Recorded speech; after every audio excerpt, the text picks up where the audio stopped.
સમગ્ર એશિયાનું પ્રખ્યાત મસાલા માર્કેટ ઊંઝા એપીએમસીમાં ચાલુ વર્ષે વાતાવરણમાં થયેલા બદલાવના પગલે મસાલા પાકમાં ઓછું ઉત્પાદન જોવા મળ્યું છે। જો કે પશ્ચિમ એશિયાના તણાવ વચ્ચે પણ ઊંઝા એપીએમસીનું વાર્ષિક ટર્નઓવર 29 કરોડને પાર પહોંચ્યું છે। તો ખાડી યુદ્ધના કારણે વિદેશમાં મસાલાની નિકાસ પર માઠી અસર જોવા મળી રહી છે। ત્યારે આ અંગે એપીએમસીના ચેરમેન દિનેશ પટેલે દૂરદર્શન સાથે ખાસ વાતચીત કરી હતી।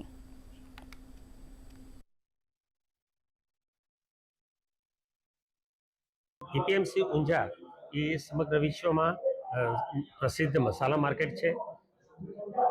गत वर्षे जे खाड़ी युद्ध अने जियोपोलिटिकल डिस्टर्बन्सना लीधे ऊंझा एपीएमसी में जे निर्यात थवुं जोईए अथवा तो खपत थवी जोईए एमां खूब ज घटाडो आवेलो छे। लगभग 30 થી 40% घटाडो आवेलो छे। उपरांत वेधरनी इफेक्टना लीधे पण प्रोडक्शनमां खूब घटाडो थयेलो छे। गत वर्षे आ बधी इफेक्टना लीधे ऊंझा एपीएमसीनी जे वार्षिक टर्नओवर हतुं 7,500 करोड़ आजुबाजु हतुं, ए घटीने लगभग 6,000 करोड़ आजुबाजु